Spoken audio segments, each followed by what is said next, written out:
Good day. So this I said we'll move on to a new topic today, which is the topic of evictions, and we'll also talk about emigrating for the sake of Allah, right? Emigrating for the sake of Allah and evictions, right?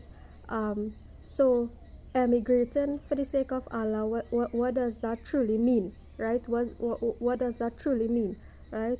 So it's all about what do you value in your life, right? What are the things, people, places, spaces do you value in your life, right? What do you value, and what are you willing to give up for the sake of something else? Because when you give up something for something else, right? That's how it works. You give up something for something else in return, right? That's how the universe operates. When you give up something, there is something to compensate for it, right?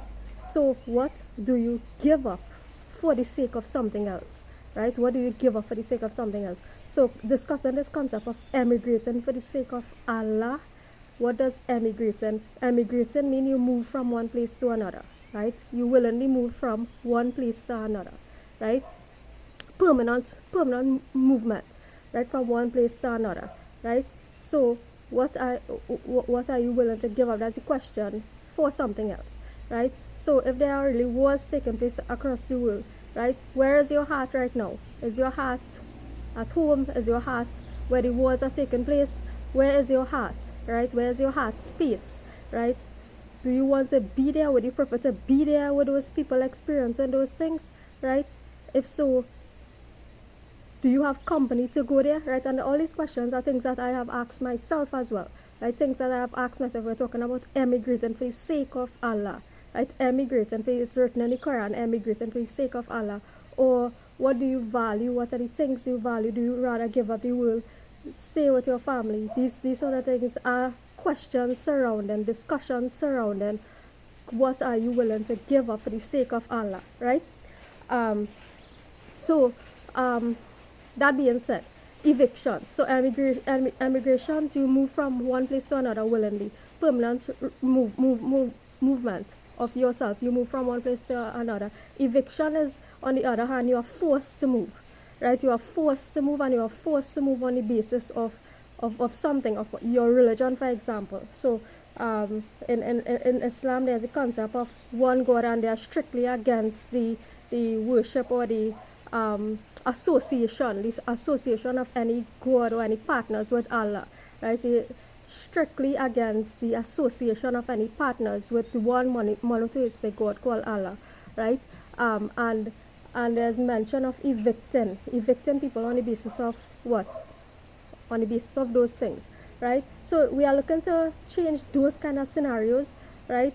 There shouldn't be anything as forced movement of anybody, right? If you want to emigrate, you emigrate because your heart pulls you there. Your heart brings you into that space, right? Your heart wants to, your heart desires to, your heart needs to be in a particular space, right? Or your heart, body, soul needs to be in a particular space, right?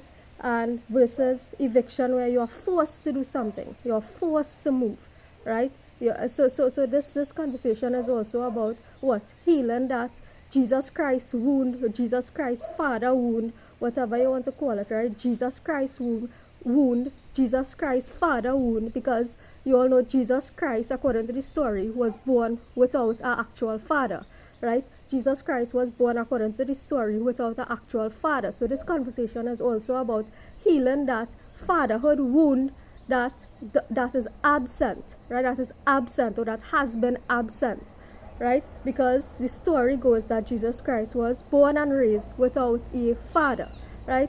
And moved out at a very young age, and so on. And so there is a fatherhood wound, and so there is a fatherhood wound, right?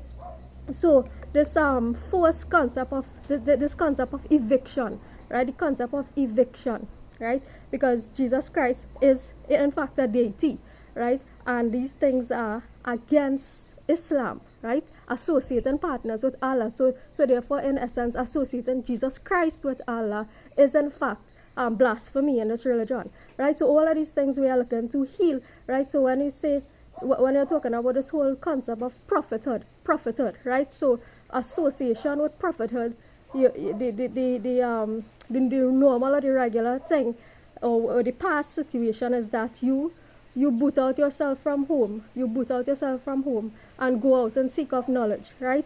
You boot out yourself from home, isolate yourself, and seek and search and go in search of knowledge, right? So that is situation that I wanted to recreate, but that is a past situation, right? This is a past situation, right? And this is what we are looking to heal, right? We are seeking to heal that wound in which a person is, because in the Quran, Jesus Christ is not is a normal person, right? Is a normal person. Is not any exalted above anybody else, right? Is a messenger, as a normal person, right? So these are the things that we are looking to heal, right? Because people have the concept that, oh, Jesus Christ is somebody who actually came and performed all these grand set of miracles and do all these set of grand things, right?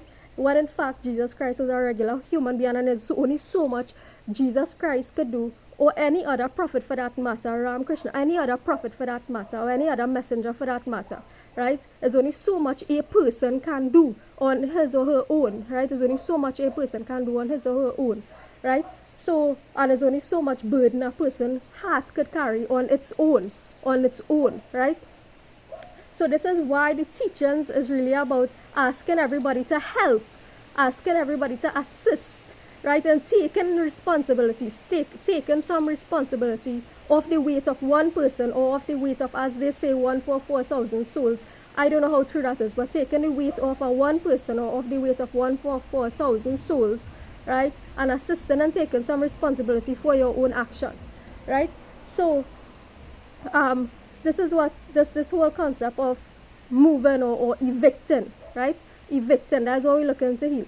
Certain circumstances, eviction should be allowed, and it has nothing to do with your religion, right? Certain instances, eviction should be permitted, and it has nothing to do with your religion. As instances, for example, if somebody is going through domestic violence at home, abuse at home, you know of that, you assist in getting that having that eviction happen of whoever is responsible, right? Cases of incest, cases of known physical violence, right? Cases of somebody drinking, carrying on like a jack every single day and night, and being violent with the family members, right? Certain instances you know of, you seek assistance or intervention for person or persons involved, right? And on those basis, right, eviction, it could be allowed, right? Circumstances where people are being silenced, ill-treated, silenced, can't speak out, right? Maltreatment, wars, all these things, innocent people being harmed. This is what the quest is for, to change certain things, not just based on what religion you're in. You can't boot out somebody from a village, a space, a place, because by virtue of their religion, that is wrong, right? Or for example, if there's an extreme unjust circumstance with regard to wealth and all that, wealth distribution, right? You boot out certain things and allow certain people to come in, right? Certain instances of unjust distribution of wealth and so on, right? Where there's what I mentioned in previous videos, where there are inheritance of mass wealth, right? Where there are inheritance of mass wealth, the people could be allowed to occupy certain places in the world where there's free land available, where wars are taking place in the world, and there's no people are in boot camps and so on, and there's no proper treatment for people and who are constantly living in these conditions, right? So these are the things that we are looking to change, because like I said, there are certain things in the book that there's a complete message, but certain things are in fact a little bit oppressive, and we are looking to change. Well, I am looking to change those things by virtue of speaking about it, right? And hoping that there are some people in whatever form of good authority there is that could actually do something to assist in communicating this information and communicating it in a proper way, right? So that's a conversation for today. Forced eviction, emigration, what are you willing to give up in order to for the greater good of society, right? So these are some of the conversations that we need to discuss, right? So and also about healing that past prophethood situation, in order to teach the basis of good foundational family values going forward in time.